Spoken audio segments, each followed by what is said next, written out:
اس کے اخلاق کیسے ہوں، اس کی معاشرت کیسی ہو، اس کا لین دین کیسا ہو۔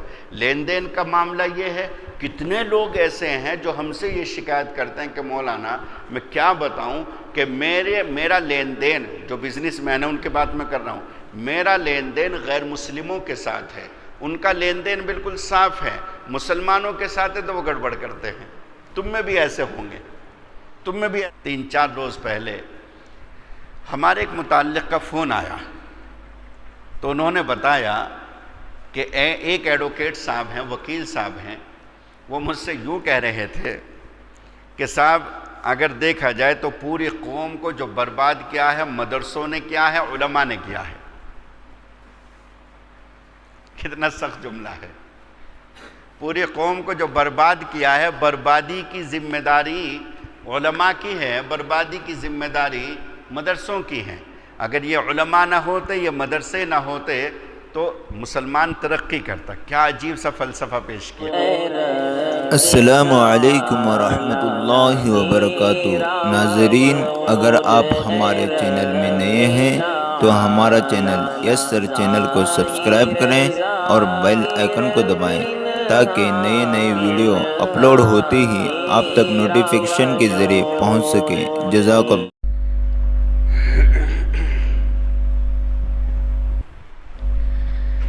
جو حضرات باہر بیٹھے ہوئے ہیں ان سے ہماری درخواست اور گزارش ہے کہ اندر کے حصے میں آ جائیں۔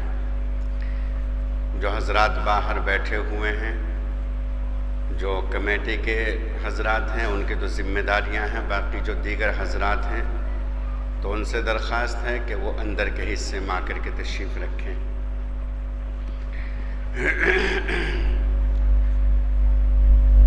مجھے یہ بات بھی آپ حضرات سے معلوم کرنی ہے کہ کتنی دیر بیان کرنا ہے تاکہ اس کا لحاظ رکھا جائے۔ اس وقت 11:36 ہو گئے، تو بیان کا جو وقت ہے وہ کتنی دیر کا رہنا چاہیے، اس کا دورانیہ کتنی دیر کا ٹھیک ہے؟ آدھا گھنٹہ، 20 منٹ، 40 منٹ، کتنی دیر؟ جی اگر آپ حضرات دلچسپی سے سنیں گے تو بہت اچھی بات ہے، ورنہ دلچسپی نہیں ہوگی تو بس میں اپنی بات پوری کر دوں گا۔ ٹھیک ہے جی۔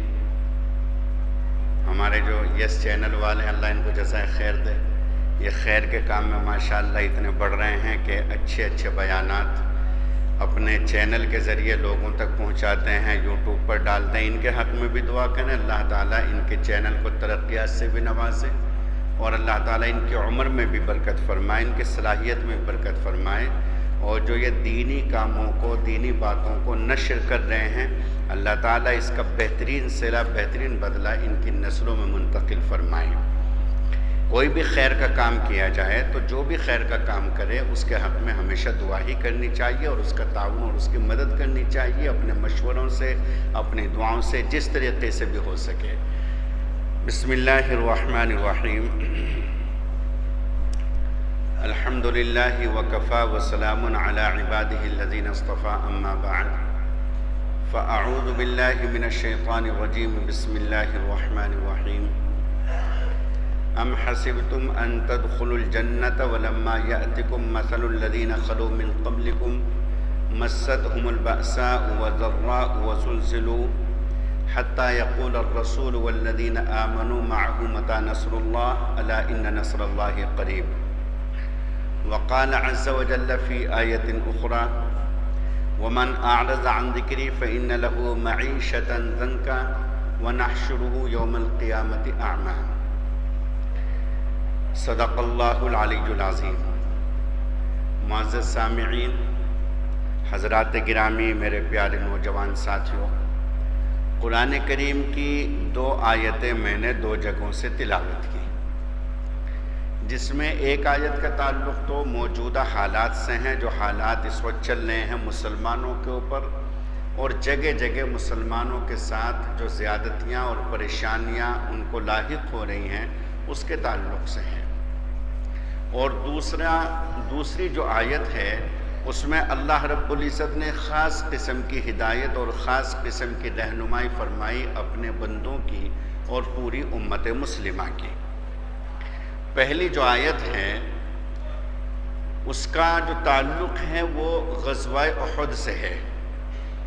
غزوہ احد ایک غزوہ ہوا تھا مسلمانوں کا کفار کے ساتھ سن 3 ہجری میں، جس میں تقریباً 70 صحابہ کرام شہید ہو گئے تھے، اور انہی 70 صحابہ میں رسول پاک صلی اللہ علیہ وسلم کے حقیقی پیارے چچا سید الشہداء حضرت حمزہ رضی اللہ تعالیٰ عنہ بھی شہید ہوئے۔ اور جن لوگوں نے مدینہ منورہ کی زیارت کی ہے، مدینہ منورہ کا سفر کیا ہے، تو یقینی طور سے وہ حضرات وہاں بھی جاتے ہیں جہاں احد پہاڑ ہے، اور احد پہاڑ کے دامن میں وہ قبرستان موجود ہے کہ جس میں شہدائے احد کو دفن کیا گیا تھا۔ اب تو انہوں نے ذرا انتظام کر دیا سعودی گورنمنٹ نے، ورنہ چند سال پہلے تک وہاں چاروں طرف گرل لگی ہوئی تھی لوہے کی، اور گرل کے قریب جب آپ اپنا چہرہ کریں گے تو اتنی شاندار خوشبو اور مہک آتی تھی کہ وہ مہک نہ کسی عطر کی ہوتی تھی نہ کسی اگربتی کی ہوتی تھی، اس لیے کہ عربوں میں قبروں کے اوپر نہ اگربتی جلائی جاتی، نہ چراغ جلائے جاتے، نہ پھول چڑھائے جاتے، وہاں یہ سب چیزیں نہیں ہیں۔ یہ تو ہمارے بر صغیر میں ہے، ورنہ وہاں یہ تمام تر چیزیں نہیں ہیں۔ لیکن اگر جالی کے قریب اپنا چہرہ آدمی کرتا تھا تو اتنی بہترین مہک اور خوشبو آتی تھی۔ کتنے سال گزر گئے، تقریباً سن 3 ہجری میں، اور سن 1443 چل رہا ہے، 1440 سال پہلے کا واقعہ ہے۔ 1440 سال پہلے وہ حضرات شہید کیے گئے اور ان کو وہاں دفن کیا گیا۔ آج بھی ان کی اس مٹی سے مہک اور خوشبو آتی ہے، اور یہ ہمیشہ آتی ہی رہے گی قیامت تک۔ اور اصل مہک اور خوشبو وہ ہے کہ جو اللہ رب العزت آخرت میں ان کو عطا فرمائیں گے۔ تو اس غزوے میں، غزوہ احد میں 70 صحابہ کرام شہید ہوئے۔ اب جب صحابہ کرام شہید ہوئے تو انہوں نے یہ خیال کیا کہ ہم اللہ کے لیے لڑے ہیں، اللہ کے لیے ہم نے اپنی جانیں قربان کی ہیں، اللہ کے لیے اپنا مال قربان کیا ہے، رسول کریم صلی اللہ علیہ وسلم کے اوپر اپنے آپ کو فدا کیا، اپنے آپ کو مٹا دیا، اور اللہ رب العزت کے دین کے نشر کے لیے ہم نے اتنی محنتیں کی، اتنی کوششیں کی، پھر ہمارے ساتھ یہ سب کیوں ہو رہا ہے؟ یہ ایک سوال ہے اس زمانے کے لوگوں کے ذہنوں میں کہ ہم اہل ایمان بھی ہیں، ہم مدرسوں کو چندہ بھی دیتے ہیں، ہم نماز بھی پڑھتے ہیں، ہم زکوٰۃ بھی دیتے ہیں، علماء سے بھی ہمارا تعلق ہے، مسجدوں کو ہم آباد کرتے ہیں، مسجدوں کو ہم تعمیر کرتے ہیں، اور ہم اسلام اور ایمان والے ہیں، پھر بھی ہمارے اوپر یہ ظلم کیوں ہو رہا ہے؟ یہ ایک سوال ہے ایک کسی کے بھی ذہن میں، اور یہ سوال آنا فطری بات ہے۔ اسی کے بارے میں آپ سے عرض کروں کہ صحابہ کرام رضوان اللہ علیہم اجمعین نے رسول کریم صلی اللہ علیہ وسلم کے سامنے اپنے زخموں کی شکایت کی۔ یا رسول اللہ، یہ ہمارے ساتھ کیا ہوا؟ ہمارے اتنے لوگوں کو شہید کر دیا گیا، اتنے ہی لوگ زخمی ہو گئے، اور زخم بھی بہت زیادہ، بعض حضرات کے جسموں کے اوپر تقریباً 98 زخم آئے تھے۔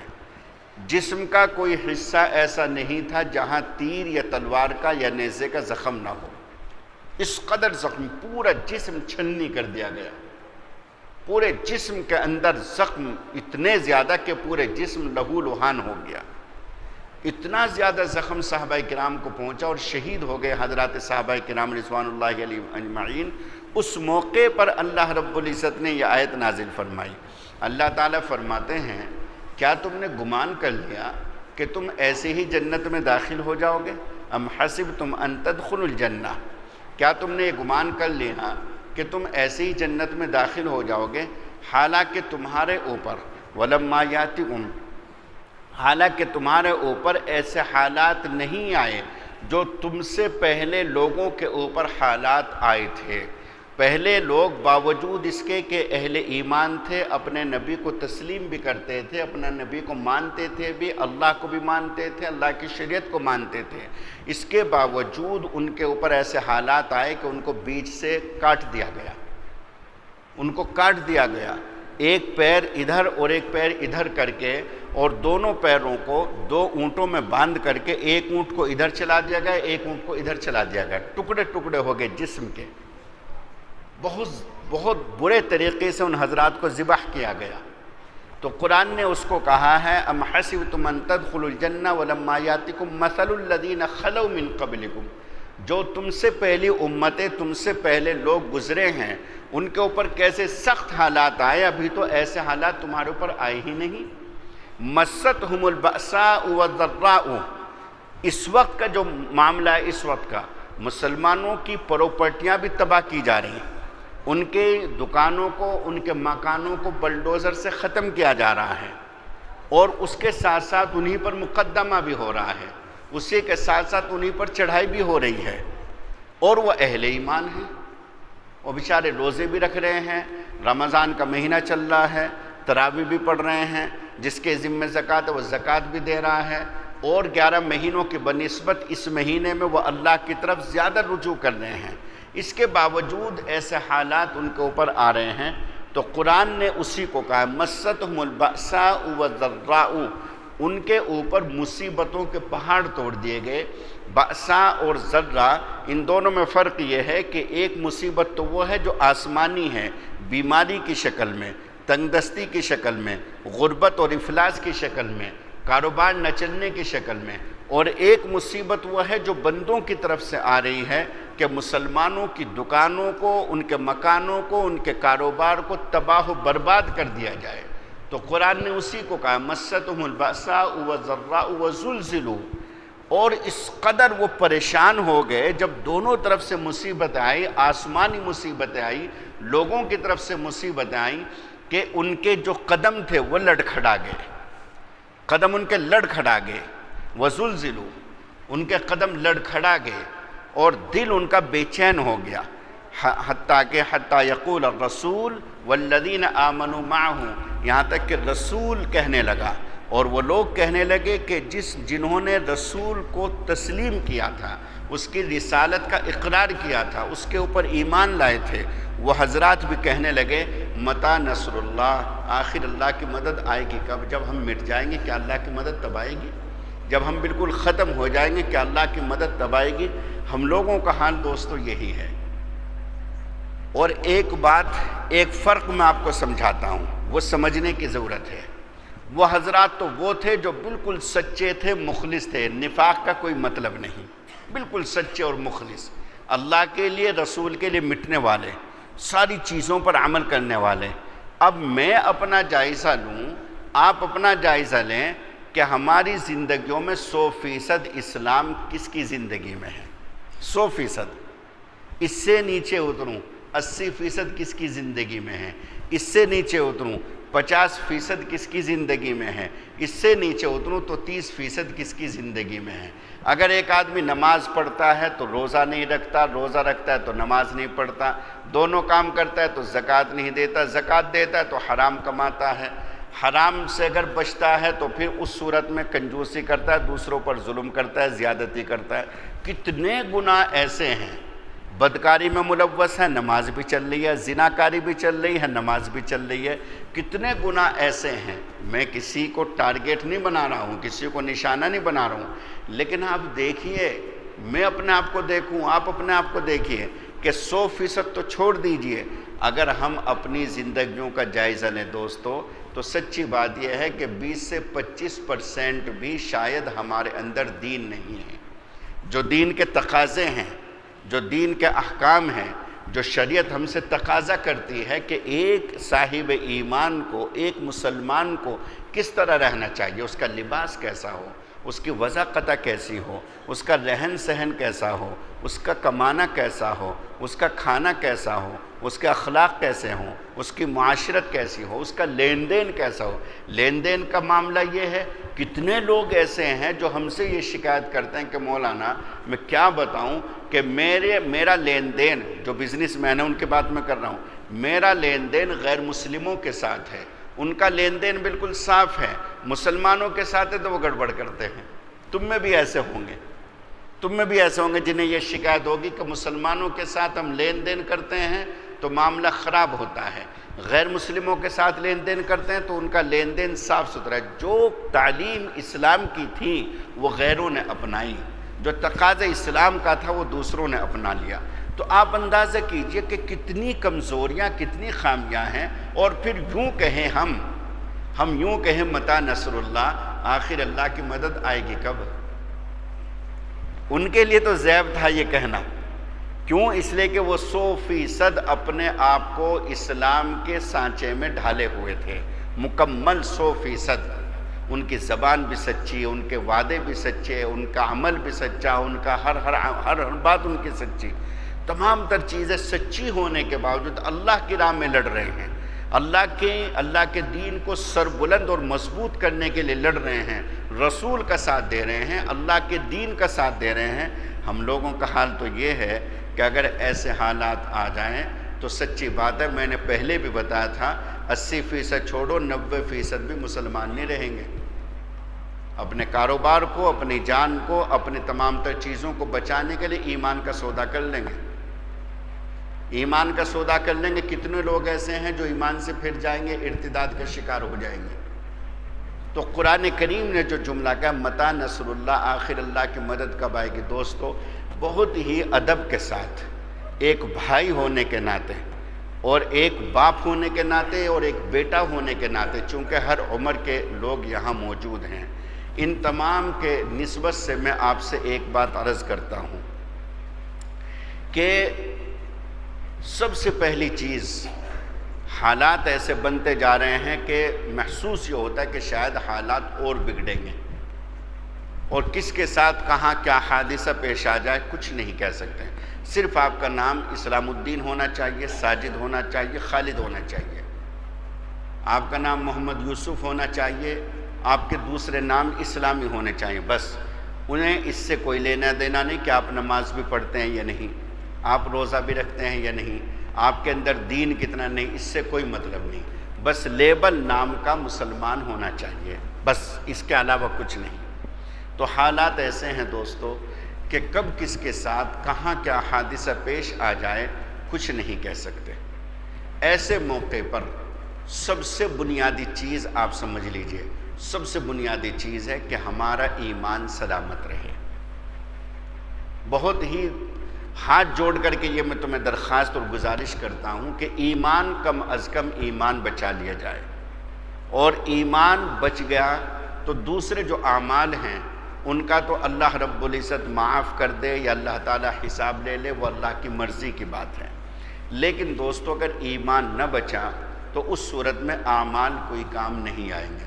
سب سے بنیادی چیز یہ ہے کہ ایمان بچ جائے، اور ایمان بچانے کا جو صحیح اور واحد طریقہ ہے وہ میں آپ سے دوبارہ پھر عرض کرتا ہوں، 2-3 روز پہلے بھی میں نے یہ بات کہی تھی کہ ایمان کو بچانے کا طریقہ یہ ہے کہ اللہ کے نیک بندوں کے ساتھ جڑ کر کے رہو، علماء کے ساتھ جڑ کر کے رہو۔ آپ علماء کے ساتھ جڑ کر کے رہیں گے تو تمہارا ایمان بچے گا، اور ایمان بچے گا تو آخرت بچے گی، ایمان بچے گا تو تمہاری جنت بچے گی، ایمان بچے گا تو تمہاری آخرت کی تمام نعمتیں بچے گی۔ اور دوستو ایمان نہیں بچا تو اس صورت میں پھر کچھ نہیں بچتا، چاہے کتنے بھی تم اعمال لے کر کے دنیا سے چلے جاؤ گے، پھر سمجھ لیجئے گا ان اعمال کا کوئی فائدہ نہیں ہوگا۔ تو سب سے پہلی بات، سب سے پہلی درخواست اور گزارش اور التجا کرتا ہوں میں آپ سے کہ اپنے ایمان کو بچا لیا جائے۔ ایمان کا مطلب کیا ہے کہ کیسے بھی حالات آ جائیں، کیسے بھی حالات آ جائیں، بندہ ایمان کا سودا نہ کرے، ایمان کا سودا نہ کیا جائے۔ دوسری چیزیں ہیں، اپنے دوسرا نقصان کو برداشت کر لیں، لیکن ایمان کا سودا نہ کیا جائے۔ دوسری چیزیں واپس آ جائیں گی، لیکن ایمان چلا گیا تو ساری کی ساری چیزیں ختم ہو جائیں گی۔ حبطت اعمالکم، تمہارے سارے کے سارے اعمال فنا ہو جائیں گے، ختم ہو جائیں گے، کوئی عمل تمہارے دامن میں نہیں رہے گا۔ سب سے بنیادی چیز دوستو یہ ہے کہ اپنے ایمان کو بچا کر کے بندہ دنیا سے چلا جائے۔ تو تو اگر ایسے حالات آ جائیں تو ایک بات میں آپ سے واضح کر دوں، آپ کا ایمان مضبوط ہوگا تو آپ کے اندر حوصلہ بھی ہوگا، آپ کے اندر ہمت بھی ہوگی، آپ کے اندر لڑنے کی جرت بھی ہوگی، آپ کے اندر قوت و طاقت بھی اللہ دے گا، روحانیت کو اللہ مضبوط کرے گا اگر آپ کا ایمان بچا ہوا ہے۔ اور ایمان نہیں تو پھر آپ ہاتھ جوڑتے رہ جائیں گے، اور ہاتھ جوڑتے رہ جائیں گے تو تم مار دیے جاؤ گے، ہاتھ جوڑتے جوڑتے تم مرو گے۔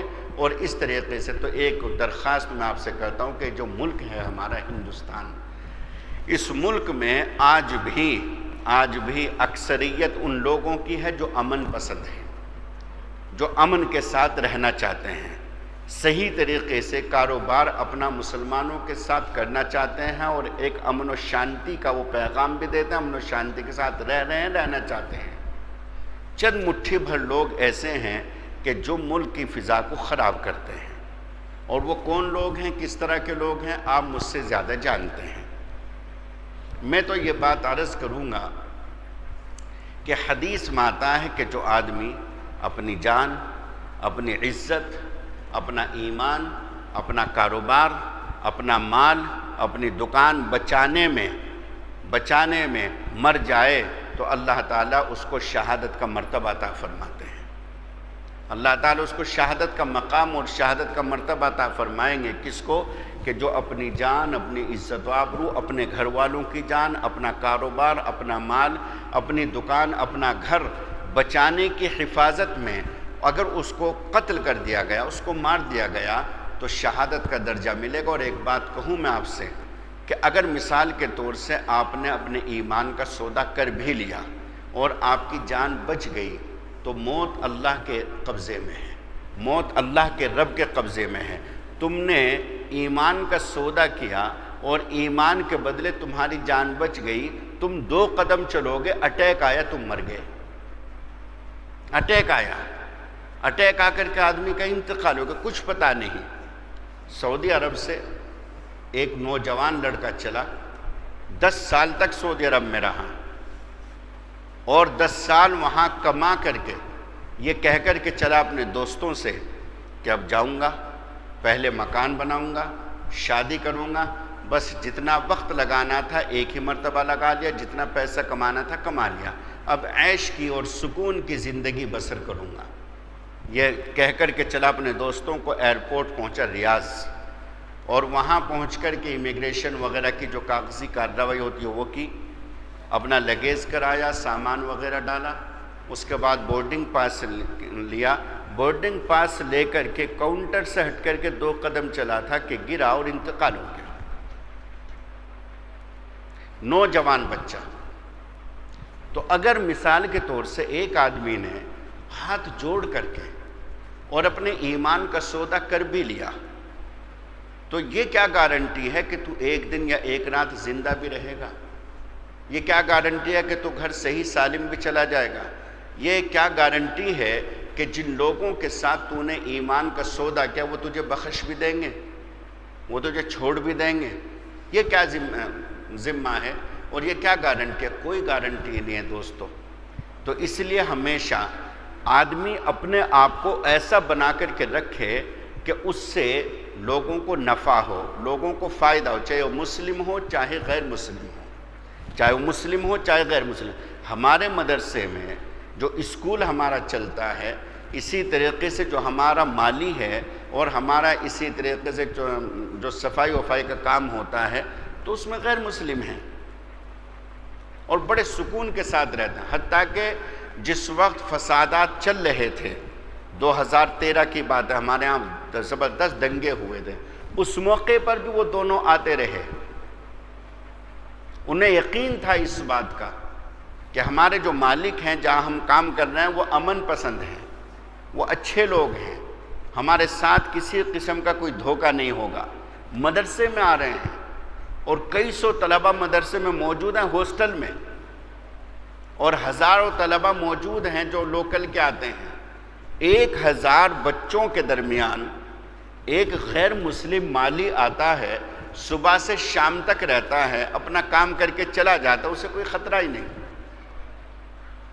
اسی طریقے سے وہ جو صفائی کرنے والا ہے باتھ روم وغیرہ کی، وہ آتا ہے صفائی وغیرہ کر کے چلا جاتا، اسے کوئی خطرہ نہیں. کیوں؟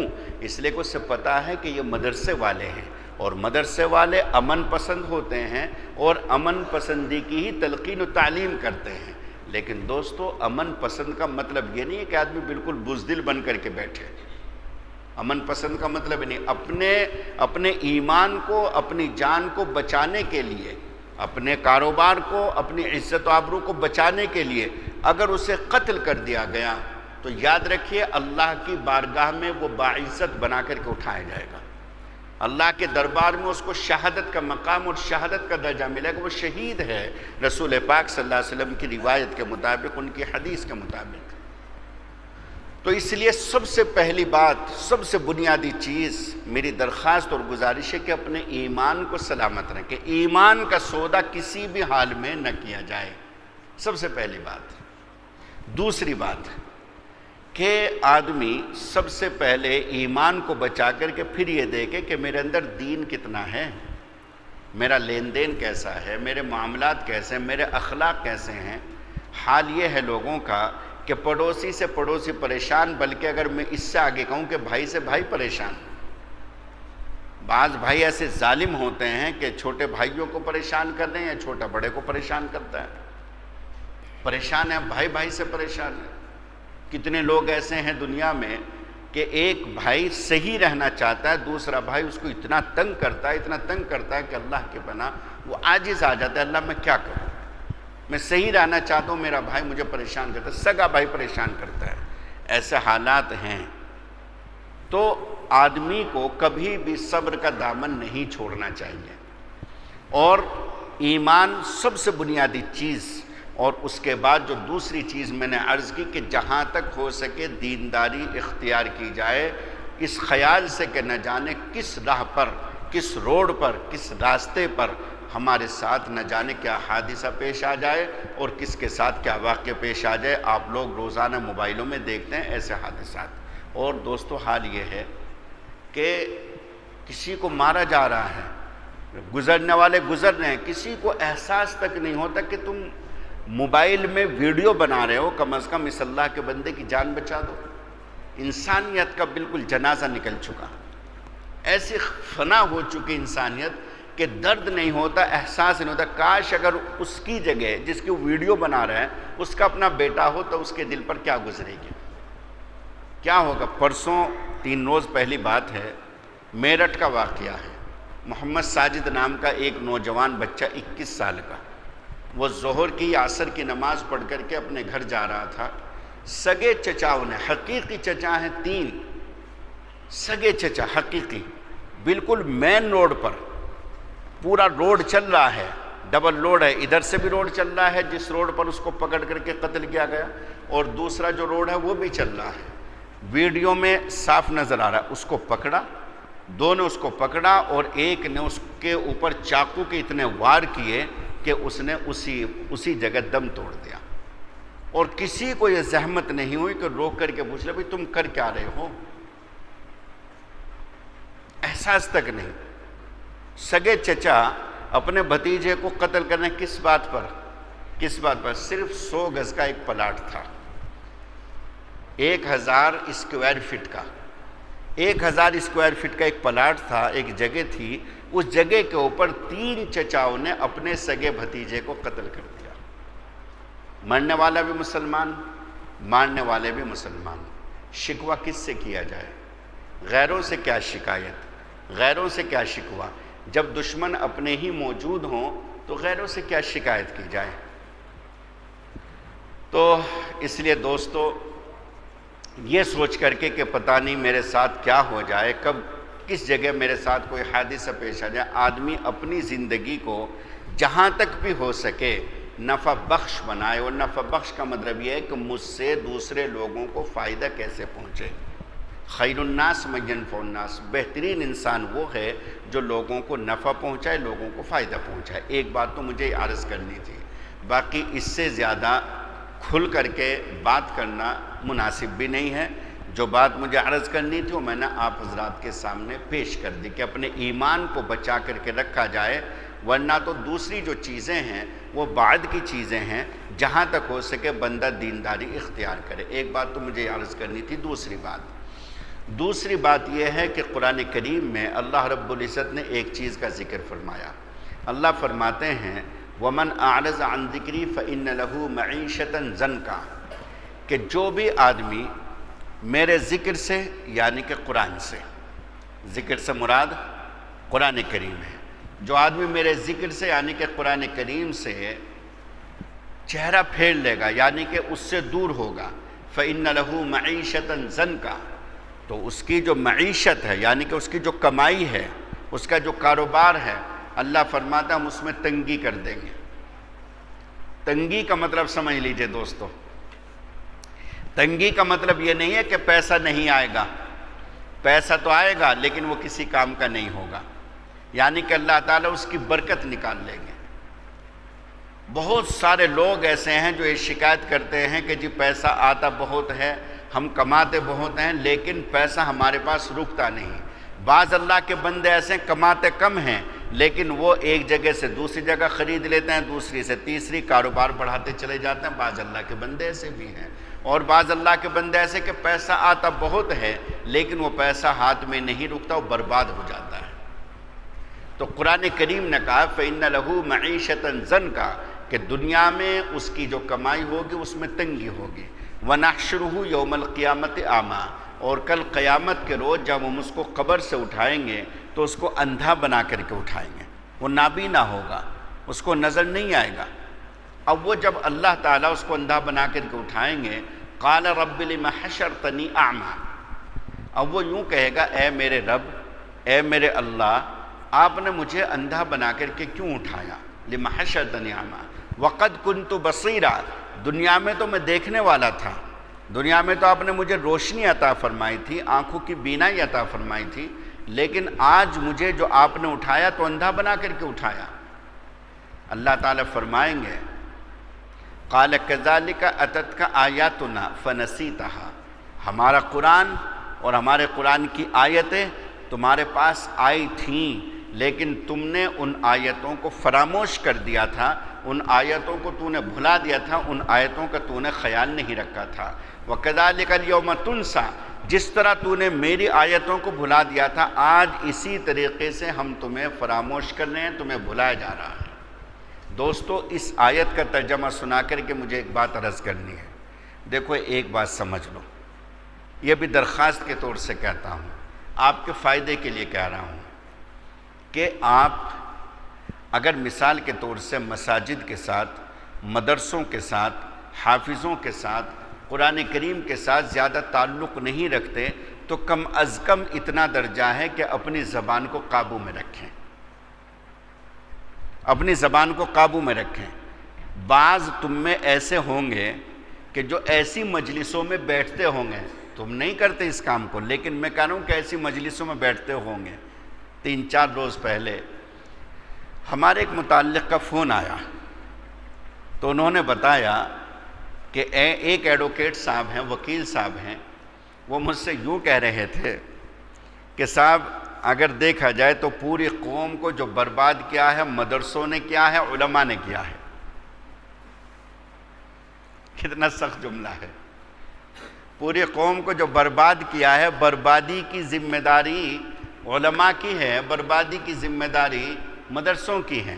اگر یہ علماء نہ ہوتے، یہ مدرسے نہ ہوتے تو مسلمان ترقی کرتا۔ کیا عجیب سا فلسفہ پیش کیا ہے۔ بڑا افسوس ہوا سن کر کے اور اس نے اگلا جملہ کہا کہ مدرسے سوائے اس کے کہ وہ پیش امام دینے ہیں، اس کے علاوہ اور کوئی فائدہ نہیں، اور کوئی فائدہ نہیں۔ تو اس کے تعلق سے مجھے 2-3 باتیں عرض کرنی ہیں۔ ممکن ہے کہ آپ لوگ بھی کسی ایسی مجلس میں بیٹھیں تو کم از کم آپ کو معلوم رہنا چاہیے۔ سب سے پہلی بات تو دوستو یہ ہے کہ جو سچر کمیٹی تھی اس کے تحت آپ لوگوں کو مجھ سے زیادہ معلوم ہے کہ اس میں یہ بات ثابت ہوئی تھی کہ مسلمانوں کے 2 سے 2.5% بچے ہی مدرسوں میں جاتے ہیں، باقی یا تو اسکول میں جاتے ہیں یا گلی کوچوں میں کھیلتے ہیں، صرف 2 سے 2.5%۔ اس سے آگے میں بتاؤں تمہیں، 2 سے 2.5% مدرسوں میں آتے ہیں، لیکن اس کا مطلب نہیں کہ مکمل بھی کرتے ہیں۔ مدرسوں میں آئے، کچھ تو حفظ شروع کرنے تک ہٹ جاتے ہیں، کچھ جب حفظ شروع ہوتا ہے اور حفظ کے 5 7 10 پارے ہوئے تب ہٹ جاتے ہیں، کچھ پھر ایک مرحلہ آتا ہے 20 22 پاروں کا، 20 22 پارے ہوتے ہیں، کچھ بچے تب ہٹ جاتے ہیں، کچھ ایسے ہوتے ہیں کہ جو حافظ بن کے بس کافی ہو گیا، اب آگے ضرورت نہیں ہے، حافظ بن کر کے ہٹ جاتے ہیں، کچھ ایسے ہوتے ہیں کہ حافظ بننے کے بعد عالمیت کا سلسلہ شروع کرتے ہیں، اس طریقے سے تھوڑا پہنچے، 2 سال پڑھے، 3 سال پڑھے، 4 سال پڑھے، کچھ حالات گھر کے بنے یا اس بچے کے بنے کہ اس نے تعلیم چھوڑ دی، اخیر تک یعنی کہ عالم اور مفتی بننے تک 1% جاتے ہیں، 1%، صرف 1%، چونکہ میں تو مدرسے والا ہوں، مجھے پتا ہے، صرف 1% تم گوکاک میں دیکھ لو، چھوڑو ساری جگہ، گوکاک تمہارا اتنا بڑا شہر ہے، تقریباً 40,000 کی آبادی مسلمانوں کی ہے نا جی؟ کتنی آبادی ہوگی؟ اتنی تو ہوگی، 1,20,000 میں تقریباً 1,20,000 کی آبادی، 40 سے 45,000 کی آبادی مسلمانوں کی ہے، مجھے یہ بتا دو کہ عالم کتنے ہیں؟ 1000 پر بھی ایک عالم نہیں آئے گا، 1000 پر بھی ایک عالم نہیں آئے گا، بشیر مولانا کے علاوہ ان کو تو میں جانتا ہوں کہ وہاں بشیر صاحب ہیں، میرے ساتھی، میرے دوست ہیں، باقی ان کے علاوہ چند گنے چنے علماء اور ہوں گے، عالم جس کو میں کہہ رہا ہوں، حافظ تو مل جائیں گے لیکن اور حافظ بھی اتنے نہیں ہیں، حافظ بھی اتنے نہیں ہیں، تو 40 یا 50,000 کی آبادی میں میرے خیال سے گوکاک کے جو خود گوکاک شہر کے ہیں شاید 1 درجن عالم ہوں گے جنہوں نے مکمل پوری عالمیت مکمل کمپلیٹ کی ہوگی، مطلب میں کہہ رہا ہوں شاید 1 درجن بھی نہ ہوں، میرا اپنا نظریہ ہے کہ شاید 1 درجن بھی نہ ہوں، تو 1000 پر ایک بھی عالم نہیں آ رہا ہے، اور میں نے کہا کہ 1% کا مطلب کہ 100 میں سے ایک عالم ہونا چاہیے، تو اس طریقے سے اگر دیکھا جائے تو کم از کم 4,000 عالم ہونے چاہیے، 40,000 میں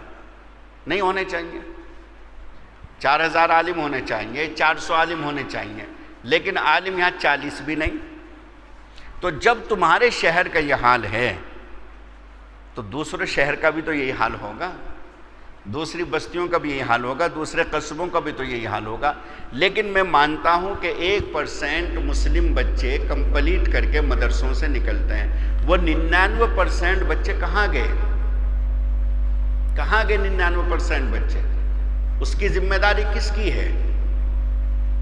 اب رہا مسئلہ علماء کا، تو دیکھیے کہ دو سرے ہیں، ایک دین ایک دنیا، ایک دین ایک دنیا، کم از کم دین والا جو سرا ہے اس کو علماء نے سنبھالا ہوا ہے، اب جتنے بھی دنیا دار ہیں، میں غلط نہیں کہہ رہا ہوں کسی کو، لیکن جتنے بھی پروفیسر ہیں، جتنے جج ہیں، جتنے ایڈوکیٹ ہیں، جتنے انجینئر ہیں، جتنے سائنٹسٹ ہیں اور جتنے دوسرے شعبوں میں لگے ہوئے ہیں، مسلمان لڑکے یا مسلمان جو بڑی عمر کے ہیں، سوال یہ کہ انہوں نے کیا کیا؟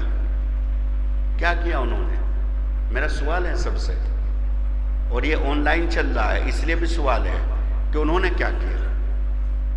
ہندوستان کے اندر 2 مشہور یونیورسٹیاں ہیں، علی گڑھ مسلم یونیورسٹی اور جامعہ ملیہ یونیورسٹی، 2 مشہور یونیورسٹیاں ہیں بڑی، جن کی خدمات ہیں، آپ کو معلوم ہے کس نے قائم کی؟ علی گڑھ مسلم یونیورسٹی کو قائم کرنے والے ایک عالم ہیں، مولانا سر سید احمد خان صاحب، اور جامعہ ملیہ کو قائم کرنے والے حضرت مولانا محمد علی جوہر ہیں، اور اس کے جو فاؤنڈر ہیں، اس کی جو بنیاد رکھنے والے ہیں، شیخ الہند حضرت مولانا محمود الحسن دیوبندی ہیں، جو دارالعلوم دیوبند کے سب سے پہلے طالب علم تھے اور اس کے بعد وہ عالم بن کر کے نکلے، تحریک آزادی کو جنہوں نے بہت مضبوط بنایا۔ 2 مشہور یونیورسٹیاں مسلمانوں کی، دونوں کو قائم کرنے والے کون؟ عالم ہیں۔ ایک یونیورسٹی اور قائم ہوئی جو جوہر یونیورسٹی ہے، اس کو اعظم خان نے قائم کیا، اس کا تعلق علماء سے ہے، علماء سے ان کا تعلق ہے۔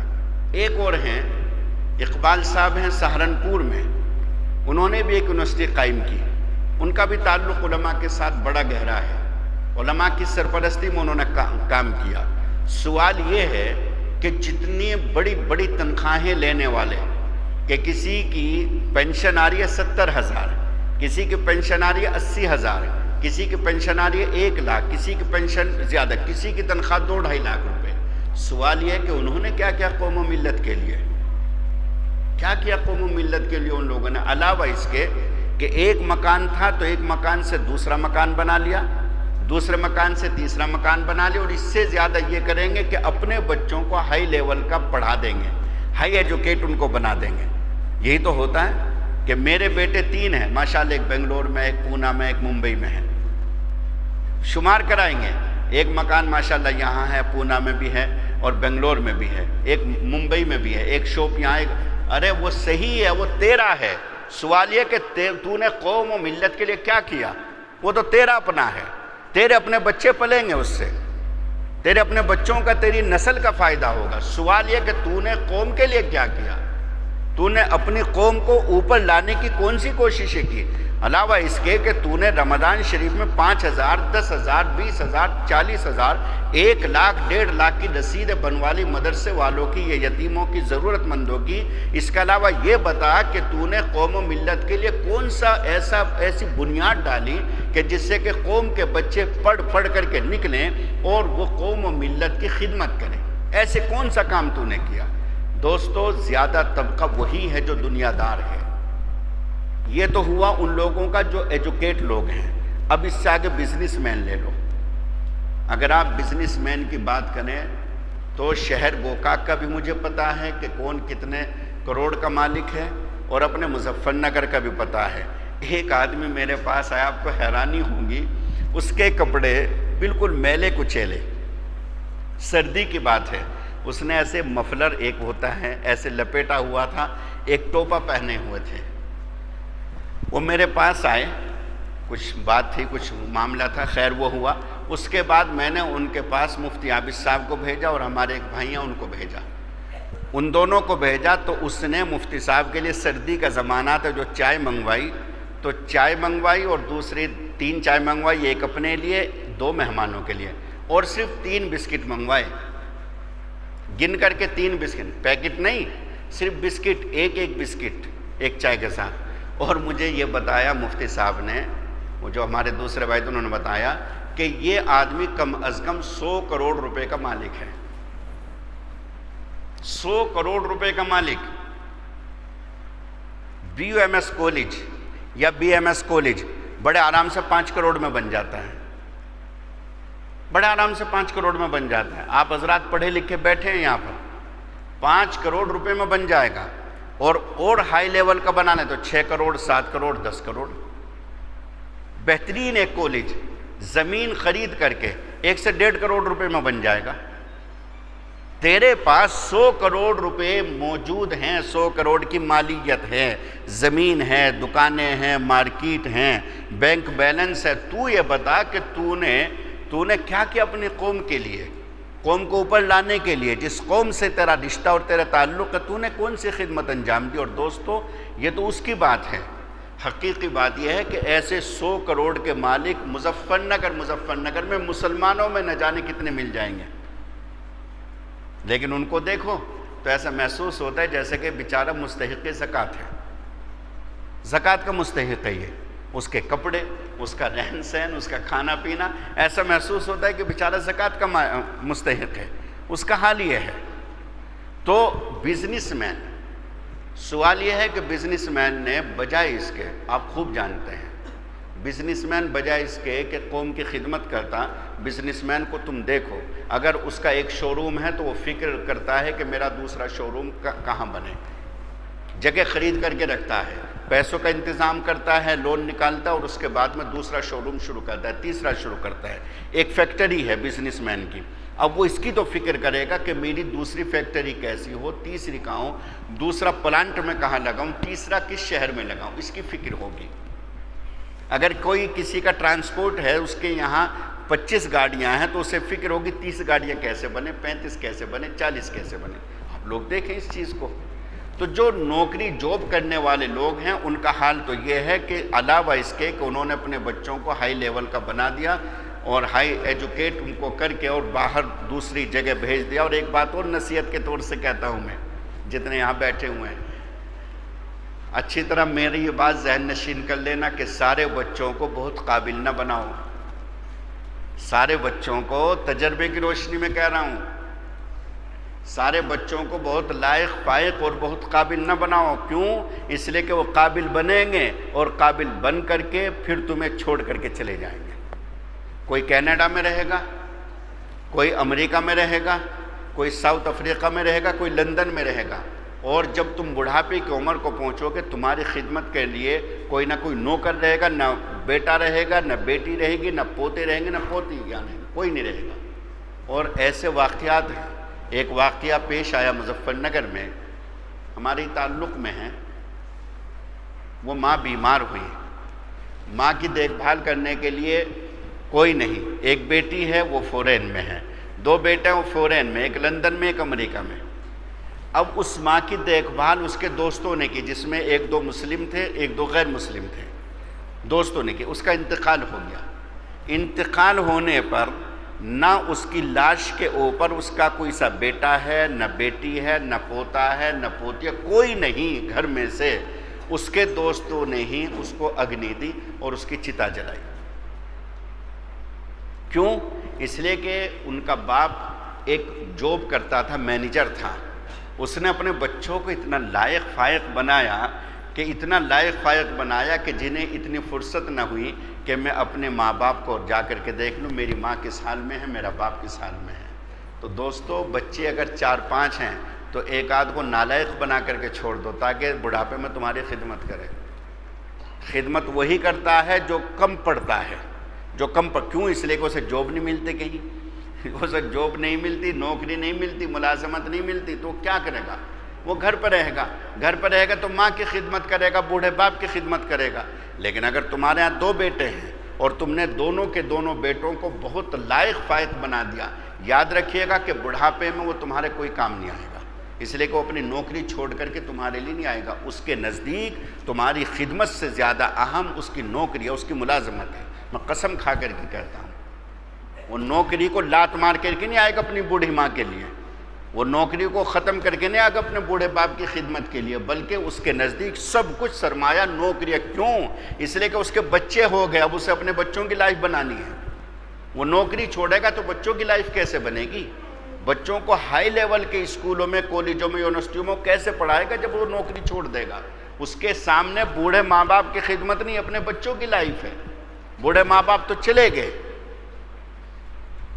اور ایسے بے شمار واقعات ہیں۔ یہاں گوکاک کے بھی ایسے واقعات ہیں، لیکن میں گوکاک کا واقعہ اس لیے نہیں سنا رہا ہوں کہ سمجھ جائیں گے آپ کون ہیں، سمجھ جائیں گے آپ کون ہیں، اس لیے میں گوکاک کا واقعہ مناسب نہیں سمجھتا سنانا کہ میں گوکاک کا واقعہ تمہارے سامنے پیش کروں، لیکن مسئلہ یہی ہے۔ تو بات اس کے اوپر آئی ہے میرے بھائیوں کہ علماء نے دین کے ایک سرے کو سنبھال لیا، اور قوم و ملت کو علماء نے کیا دیا؟ علماء نے قوم و ملت کو الحمدللہ بڑے بڑے محدث دیے جنہوں نے حدیث کی حفاظت کی، بڑے بڑے مفسر دیے جنہوں نے قرآن کریم کو محفوظ رکھا، قرآن کریم کی تفسیر کو، اس کے ترجمے کو محفوظ رکھا، مختلف زبانوں میں اس کے ترجمے کیے، قرآن کریم کے بہترین حافظ دیے تاکہ ان کے سینوں کے اندر قرآن کریم محفوظ رہے، بہترین قاری دیے تاکہ شاندار طریقے سے وہ قرآن کریم کو تلاوت کرتے رہیں، بہترین طریقے سے فقیہ دیے کہ جو مسائل تمہیں بتاتے ہیں تاکہ تم صحیح زندگی گزار سکو، بہترین قسم کے مفتی دیے تاکہ تم فتوے لے سکو اور تمہیں پتہ چلے کہ حلال کیا ہے، حرام کیا ہے، صحیح کیا ہے، غلط کیا ہے، جائز کیا ہے، ناجائز کیا ہے، بہترین خطیب دیے، بہترین مقرر دیے کہ جن کی تقریروں کو سن کر کے تمہاری زندگیوں کے اندر انقلابات آتے ہیں، تمہاری زندگیاں بدل جاتی ہیں، بہترین پیر اور شیخ دیے ان مدرسوں نے کہ جن سے بیعت ہو کر کے تم اپنی زندگیوں کو سنبھال لیتے ہو، اپنی زندگیوں کو درست کر لیتے ہو اور صحیح طریقے سے صحیح نہج پر اپنی زندگی تم گزارتے ہو۔ یہ تمام تر چیزیں علماء نے دیے، ان مدرسوں نے دیے۔ میں قسم کھا کر کے کہتا ہوں اس کرسی پر یہاں بیٹھ کر کے اس مسجد میں تم مدرسوں کو صرف 10 سال یا اس سے بھی کم، اگر میں کہوں 5 سال، 5 سال سارے مدرسے بند کر دیے جائیں، دارالعلوم سے لے کر کے نیچے تک، نیچے سے لے کر کے اوپر تک، اگر سارے مدرسے بند کر دیے جائیں، قسم کھا کر کے میں اس بات کو کہتا ہوں کہ 10 سال کے بعد ہماری جو نسلیں ہیں وہ مرتد ہو کر کے مرے گی، انہیں یوں نہیں پتہ رہے گا اسلام کیا ہے، مسلمان کا مفہوم کیا ہے۔ کوئی ہندو بن کر کے مرے گا، کوئی عیسائی بن کر کے مرے گا، کوئی یہودی بن کر کے مرے گا، کوئی جین مذہب کو اختیار کر لے گا، کوئی پارسی، اسے پتہ ہی نہیں کہ اسلام ہے کیا، مسلمان چیز کیا ہے، نماز کیا ہے، کس طریقے سے نماز۔ بالکل ختم کر دیا جائے مدرسوں کو 10 سال کے لیے، تو پتہ چلے گا کہ کس قدر ان کی سخت ضرورت ہے۔ مدرسے وہ چیز ہے کہ جن کی وجہ سے مسلمانوں کے اندر ایک روحانی طاقت اور ایمانی طاقت بیدار رہتی ہے، روحانی اور ایمانی طاقت مضبوط ہوتی ہے۔ انہی مدرسوں کی برکت ہے کہ تمہارے سروں کے اوپر ٹوپیاں اور تمہارے چہروں کے اوپر سجدوں کے نشانات نظر آتے ہیں۔ انہی مدرسوں کی برکت ہے کہ باوجود اس کے کہ ہندوستان میں کئی لاکھ مسجدیں ہیں، کئی لاکھ مسجدوں میں کوئی مسجد والا یہ شکایت نہیں کر سکتا کہ ہمیں حافظ قرآن کی ضرورت تھی اور ہمیں حافظ قرآن سنانے والا نہیں ملا۔ یہ تو ہوگا کہ کوئی حافظ قرآن تمہیں یوں کہے کہ صاحب مجھے جگہ دلوا دو، میں قرآن سنانا چاہتا ہوں، مجھے مسجد نہیں ملی۔ یہ تو ملے گا، بے شمار ملتے ہیں ایسے کہ جو بیچارہ قرآن سنانا چاہتا ہے، حافظ قرآن سنانا چاہتا ہے، لیکن مسجد ہی اس کے پاس نہیں ہے، وہ کہاں سنائے؟ اب وہ پریشان پھر رہا ہے۔ مرکز میں رمضان شریف سے پہلے مرکز میں آتے ہیں حفاظ، امیر صاحب ان کو مختلف کھیڑوں میں بھیجتے ہیں، اس لیے کہ گوکاک میں جگہ ہی نہیں ہے، کہاں ان سے قرآن کریم سنوائیں؟ یعنی کہ حفاظ اتنے ہیں کہ مسجدیں کم پڑ جاتی ہیں، حفاظ زیادہ ہیں۔ یہ برکت ہے، ورنہ تو آپ ترس جائیں، آپ کے کان ترس جائیں قرآن کریم سننے کے لیے، پتہ ہی نہیں چلے کہ قرآن کریم چیز ہے کیا۔ 10 سال اگر مدرسوں کو بند کر دیا جائے تو جتنے بھی زندگی کے نظام ہیں دینی طریقے سے، وہ سارے کے سارے ٹھپ ہو جائیں، سارے کے سارے ختم ہو جائیں۔ تو اس لیے دوستو، اعتراض کرنے سے پہلے آدمی یہ دیکھے کہ میں صبح سے شام تک آفس میں رہتا ہوں، میں نے قوم کی خدمت کیا کی۔ ان مدرسے والوں کا حال تو یہ ہے بیچاروں کا کہ کوئی شیخ الحدیث ہے، کوئی مفسر ہے، تفسیر پڑھاتا ہے، کوئی قرآن کریم پڑھاتا ہے، کوئی بڑی بڑی فقہ کی کتابیں پڑھاتا ہے، اور وہ تھیلا لے کر کے اس تپتی ہوئی دوپہری میں نکل جاتے ہیں اور لوگوں کے دروازے پر جاتے اور کہتے ہیں کہ مدرسے کا آپ خیال رکھیں، مدرسے میں اتنے طلباء ہیں، اتنے اساتذہ ہیں، اس طرح دینی خدمت چل رہی ہے، آپ مدرسے کی ضرورتوں کا لحاظ کریں، ضرورتوں کا خیال کریں۔ اور اللہ کا شکر ہے، اس سے آگے کی بات میں کہتا ہوں، اللہ کا شکر ہے کہ باوجود اس کے کہ فتنوں کا دور ہے، باوجود اس کے کہ حالات بدل چکے، لوگوں کے اندر بہت ساری بدعمالیاں اور بددینیاں داخل ہو چکی، اس کے باوجود یہ قوم، مسلم قوم، اللہ کا شکر ہے کہ آج بھی اپنے علماء کے لیے، اپنے حفاظ کے لیے، اپنے مدرسوں کے لیے اس قدر مر مٹتی ہے کہ بھلے ہی وہ نماز نہ پڑھتا ہو، بھلے ہی وہ روزے نہ رکھتا ہو، لیکن جب ایک مدرسے والا اس کے پاس پہنچتا ہے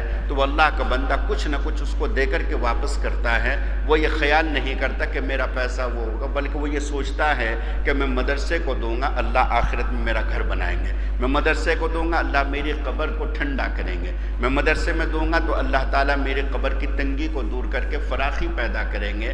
تو یہ واحد قوم ہے، یاد رکھیے گا، پوری دنیا کے اندر مسلم قوم واحد قوم ہے جو اپنے بلبوتے پر تمام مدارس کو چلا رہی ہے، تمام مسجدوں کا نظام انہی سے چل رہا ہے، تمام تنظیموں کا نظام انہی سے چل رہا ہے، تمام دینی اداروں کا نظام انہی سے چل رہا ہے، یتیم خانوں کا نظام انہی سے چل رہا ہے، بیواؤں کا نظام انہی سے چل رہا ہے، بے کسوں اور بے سہاراؤں اور جو غریب طبقہ ہے ان کا نظام انہی سے چل رہا ہے۔ اور اللہ کا شکر ہے کہ اس کے باوجود فراوانیاں ہیں، یہ اللہ کا کرم اور خاص فضل ہے کہ باوجود اس کے کہ ایسے حالات پیدا ہو گئے اور اتنا فتنوں کا دور ہے اور دین سے لوگ دور ہو رہے ہیں، لیکن اللہ کا شکر ہے کہ اکثر مسلم قوم کا جو طبقہ ہے، مسلم قوم کا جو اکثر طبقہ، وہ آج بھی ایسا ہے جو مدرسوں کے لیے بھی دیتا ہے، مسجدوں کے لیے بھی دیتا ہے، ضرورت مندوں کا خیال کرتا ہے۔ وہ منع نہیں کرتا کہ صاحب میں مدرسے کو نہیں دیتا،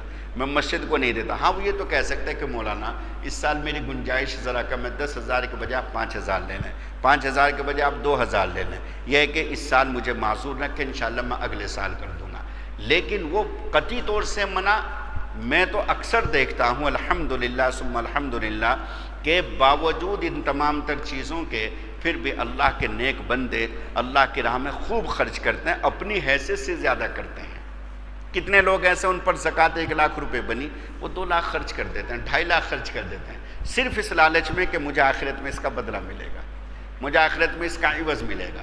تو یہ تو قوم کے حوصلے کی اور قوم کی دینداری کی دلیل اور علامت ہے۔ لیکن دوستو ہمیشہ یاد رکھو کہ یہ علماء تو آپ کے بچوں کو مرتد ہونے سے بچا رہے ہیں اور دین سے پھرنے سے بچا رہے ہیں، ورنہ اگر یہ علماء نہ ہوں، یہ مدارس نہ ہوں، مدارس کا اور مکاتب کا یہ نظام نہ ہو، یہ پیش امام نہ ہو، یہ خطیب نہ ہو، یہ واعظ اور مقرر نہ ہو، یہ جلسے اور یہ تمام ترتیبیں نہ بنیں اور یہ مفسر اور اس طریقے سے محدث نہ ہوں، تو سارا کا سارا اسلامی جو نظام ہے وہ تتر بتر ہو کر کے رہ جائے اور کچھ پتہ نہیں کہ کون کس تاریکی کے گڈھے میں، اندھیری کے گڈھے میں جا کر کے گرے اور کس کا حال کیا بنے۔ اللہ رب العزت ہم سبھی کو ان باتوں پر عمل کرنے کی توفیق عطا فرمائے۔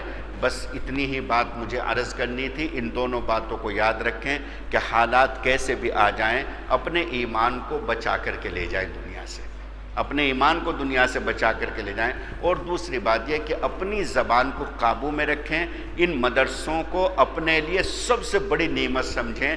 کیوں؟ اس لیے کہ سب سے بڑی نعمت ہے ایمان، سب سے بڑی نعمت ہے ایمان، اور ایمان کو بچانے کا جو ذریعہ ہے وہ مدارس اور یہ دعوت و تبلیغ کا سلسلہ ہے۔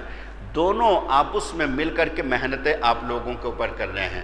دعوت و تبلیغ والے خوشامد کرتے ہیں، تمہارے گھروں پر جاتے ہیں، تمہاری ٹھوڑی میں، تمہاری ڈاڑھی میں ہاتھ دے کر کے تمہیں مسجد لاتے ہیں، اور مسجد لا کر کے ایک اللہ کا بندہ دعا میں مشغول ہوتا اور وہ کہتا ہے کہ پروردگار میری تو صرف اتنی ذمہ داری تھی کہ میں مسجد تک لے آؤں، میں مسجد تک لے آیا، آگے توفیق دینا، ہدایت دینا وہ آپ کی ذمہ داری ہے۔ تو اس لیے ان دونوں شعبوں کے بارے میں اپنی زبان کو قابو میں رکھیں اور جہاں تک ہو سکے ان دونوں شعبوں کا مکمل بھرپور ہر طریقے سے تعاون کرتے رہیں۔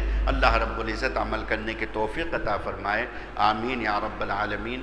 وآخر دعوانا ان الحمدللہ رب العالمین۔